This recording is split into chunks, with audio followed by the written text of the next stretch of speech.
All right, thank you, everybody. We're gonna get started. Just gonna introduce Vice President for Athletics, Shani Fink.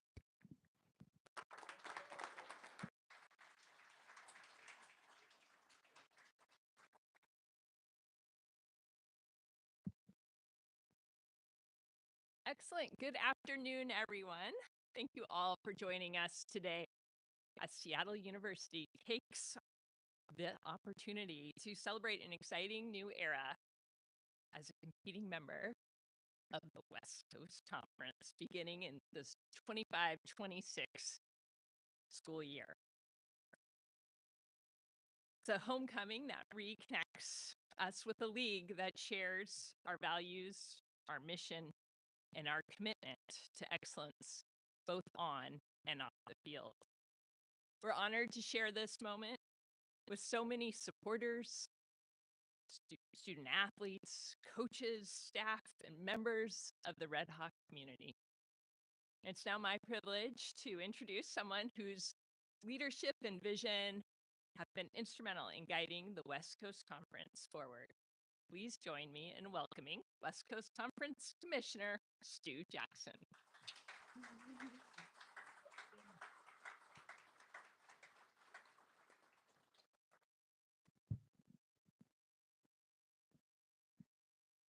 Stu, you want to start us off by just kind of giving an opening statement about the excitement of today and Seattle University joining the West Coast Conference? I'd be happy to. Is this working?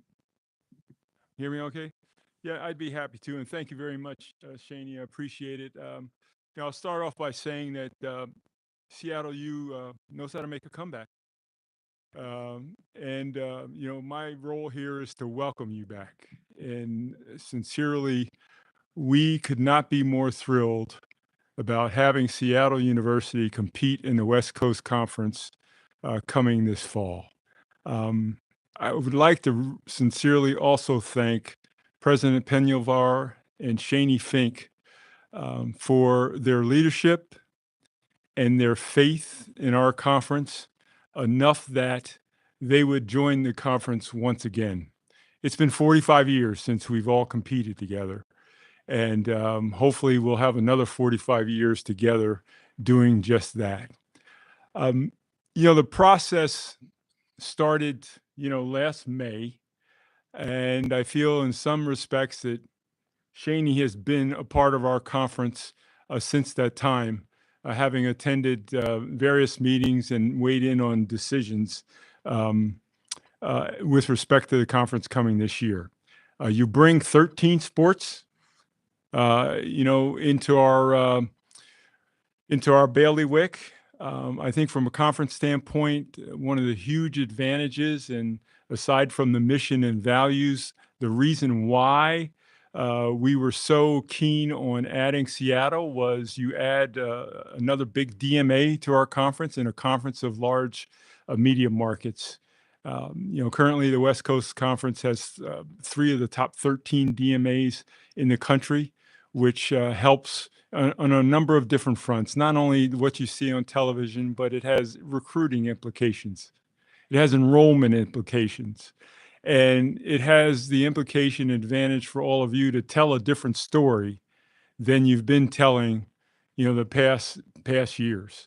People know the West Coast Conference, and now they know that Seattle University belongs in the West Coast Conference. So congratulations to all of you, and we couldn't be more thrilled. I would just add one personal note for myself. I attended this university years ago. I will not date myself, so don't ask me when. But I came here for many of the same reasons as to why Seattle University has rejoined the conference. When I left my old school, I chose Seattle U because of the intimate size of the university, more importantly, the academic excellence that comes along with a university that size, but more importantly, just the way I was embraced as a student. Because at that time, I didn't anticipate being an athlete because my career I thought was over. So I came here as a student, and graduating from this university with a Seattle degree, I couldn't be more proud. But I'm even prouder to help steward the university back into the West Coast Conference athletically. So I know we're all here to celebrate, but I also feel it's necessary. I thank all of you for being a part of this great institution. So I will stop there and field any questions that we have here live or on Zoom. Does anyone have a question in the room?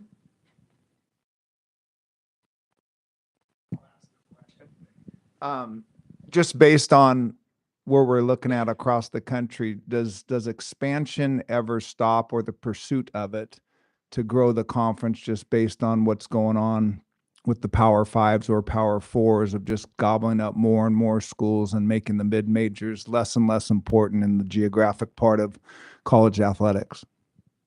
No, it's a very good question, and I was commenting at lunch with respect to membership expansion. It doesn't ever stop, and we're taking batting practice every day. There's yeah. Well, listen, I knew that, but it's actually a great an analogy. And what I can tell you in all seriousness, our presidents are fully engaged in the membership discussions. At the end of the day, it's their decisions. We have some interesting and unique hurdles to overcome in the Western region of the United States that perhaps other institutions in the Midwest and East don't have. To potentially invite institutions, they really need to meet two major criteria and have one or the other or both. And that is, academically, they need to align with the rest of our members. I will tell you quite candidly, we've had interest from a number of institutions that because they didn't align academically, our presidents felt strongly they really weren't for us. And that may be to the detriment, because there's strength, obviously, in volume, as you can see in other conferences around the country. We're looking for quality.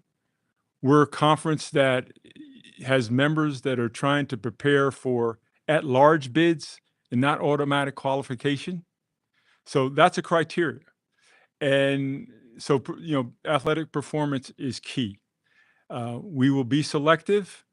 Their goal as presidents is to add at least one more member to the conference. They'd prefer 3 more over time to bring us to 12. A little bit, but in the current era of conference realignment, how well does Seattle University fit with the conference as far as values, as far as competitiveness, that kind of thing?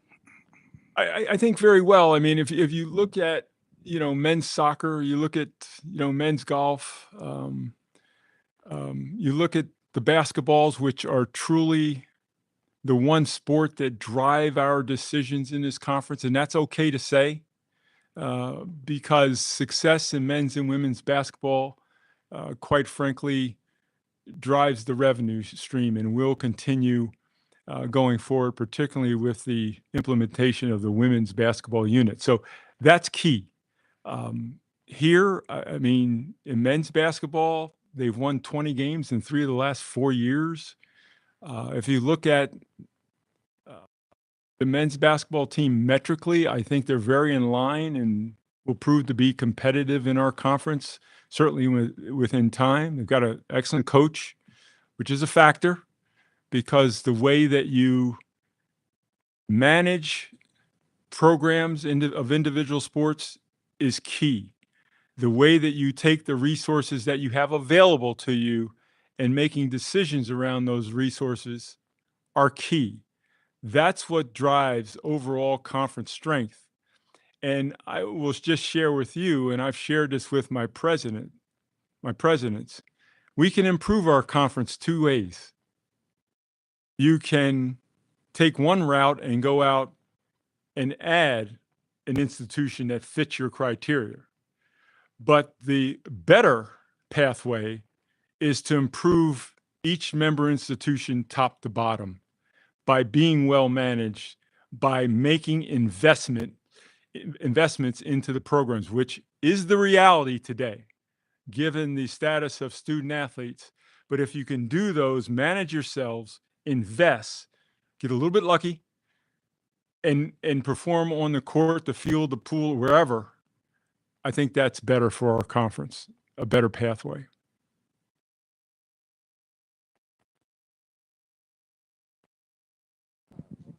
Oh, thank you. What level of competition can Red Hawk fans expect to see from WCC teams, specifically with basketball? I mean, you're coming into a conference that historically has been a multi-bid conference, 11 out of the last 13 years. That's the good news.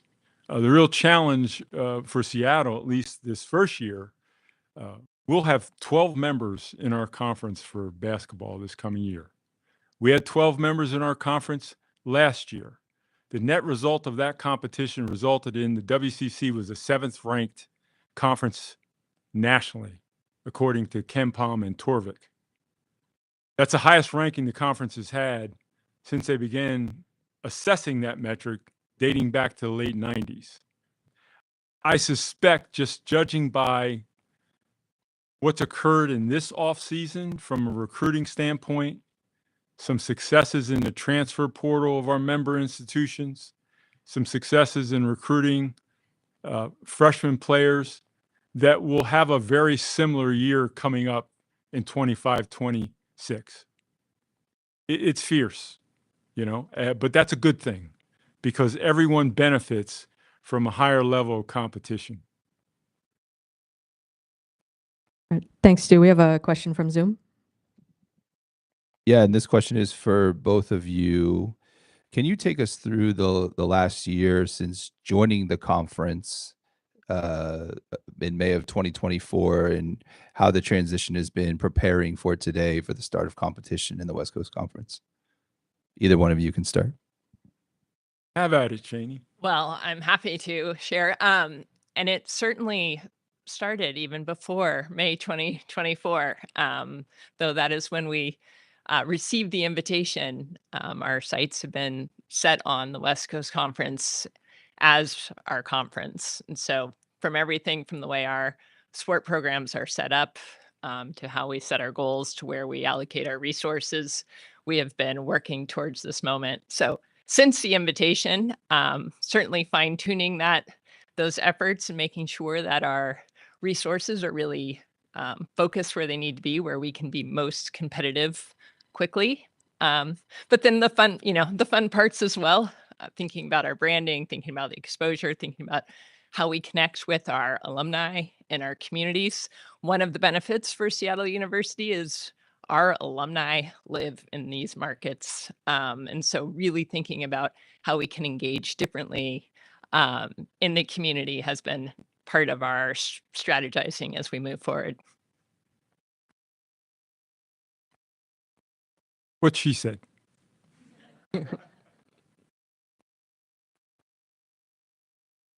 Any other questions in the room?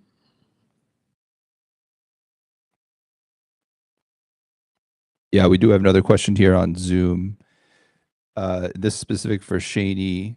Can you talk about specifically how the partnership started and as you now get set, what is next for you at Seattle University? Or how our partnership got started with the West Coast Conference. Again, there's certainly been a focus of ours. I think it has been very clear that we align so well with the West Coast Conference. These are our peer institutions. And we knew that there would be a time and a place, and first and foremost was making sure that our strength in our basketball program was where it needed to be. We knew in order for this opportunity to happen, that was going to be key. And so Coach Chris Victor has been carrying a lot of the load along the way and has really positioned us well for this. And so when the time came and the opportunity presented itself, I think we were all eager, and it was a clear fit for all of us. I just follow up by saying that from the first time that I spoke with President Pagnover and then subsequent to that, Cheney, there was strong mutual interest on both sides. And that's a good thing, because when you're speaking about realignment and membership, having like vision on where you want to end up makes the process a little bit smoother, I would say. So, but I will tell you, we as a conference had to be comfortable also with what the future was going to look like in their eyes. Now us, but at the time, their eyes. And when we became comfortable about what that vision was, for us, I'm going to use another metaphor, it was a slam dunk, okay, to invite Seattle into the conference. We have another question on Zoom here from Zach Farmer. This one's specific for you, Shani. How has this move impacted recruiting, scheduling, and fundraising in the past year? Has this created more opportunities on the NIL front? Yes, yes, and yes. Certainly the West Coast Conference brand is a strong one. I know the day that I met with our coaches to let them know that this was where we were moving forward, that they had responded, that they received quite a few calls back from recruits. So, we've had success competitively across the board in all those areas. And if we want to keep going with metaphors, we've been swinging with the donut on the baseball bat. And with this conference, with the easier kind of travel, with the reputation, that opened up a lot of things for us. And so certainly, whether we're talking about recruiting, scheduling, it's a different kind of schedule. We had previously really focused on staying super regional in non-conference. Now there's a little bit more flexibility in how we schedule our non-conference. Certainly our alums and our donors have stepped up, and we expect them to continue to do so. And a perfect time for that to happen in the era of NIL. So really on all fronts, we are feeling the energy around the program and expect that to continue as we begin to compete this fall. I think we've got two more from Zoom. Shani, you're popular. Another one for you. What are some of the future goals for Seattle University as you are now part of the West Coast Conference? You have your sights set on. Absolutely. Well, I mean, one has been consistent. We're fighting for conference championships, and we're looking to make a move on the national stage. I think, as we've said before, we've had real strength with our men's basketball program in particular. We're well situated to keep pushing on that. We've had great success in our soccer programs, golf, and we're just well positioned moving forward. So competitively, keep pushing forward and retaining some of the things that our coaches have, and that part of our kind of DNA is the kind of gritty resilience that we're going to keep pushing on. So excited about the exposure opportunities, getting our name out there on the national stage, and just the different opportunities that will come with this. Stu, this one is for you on Zoom. How important is it for the West Coast Conference to expand its footprint into another large media market like Seattle? I alluded to it earlier. It's vitally important.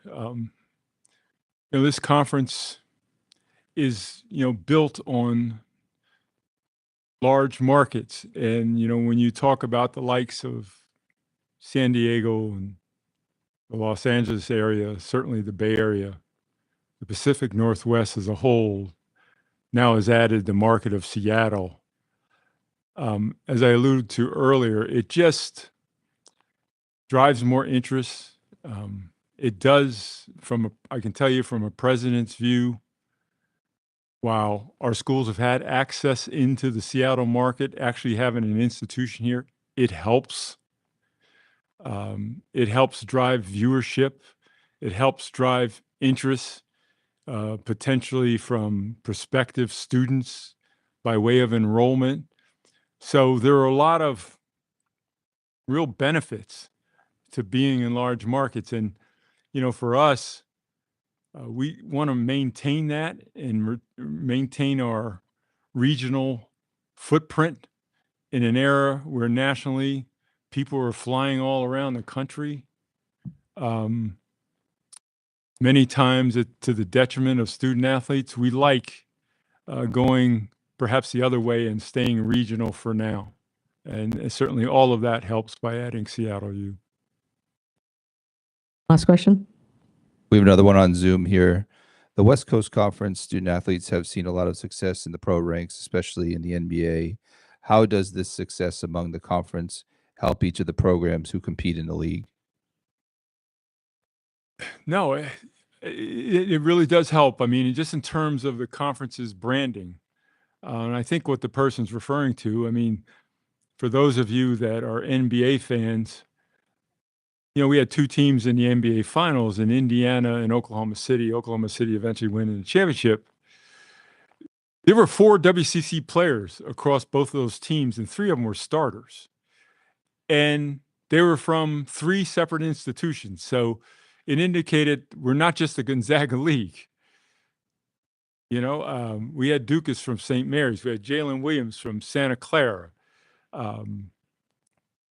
So it just bodes well for the brand. And, as a conference, we've made a huge push, particularly in the last 9 months with some success of just driving our digital platform because it helps our members recruit. It helps the brand of the conference in terms of its visibility. And, this conference just has such a deep history of former, athletes that have played in this conference. But I get the feeling sometimes people don't know it, and shame on us for not telling those stories. I mean, shame on us.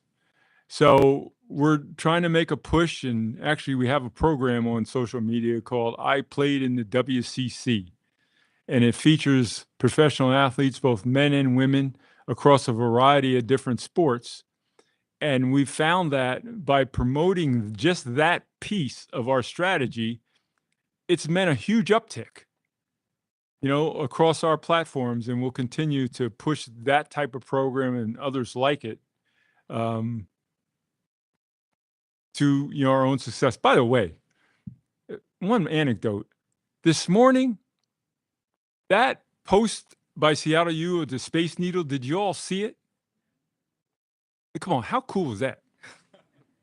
All right, but those types of impressions are valuable not only for yourselves, but just for the conference overall.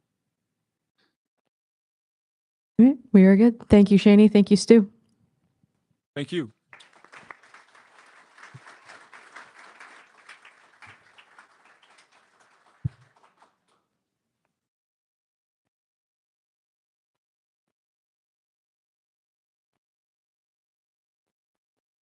Right.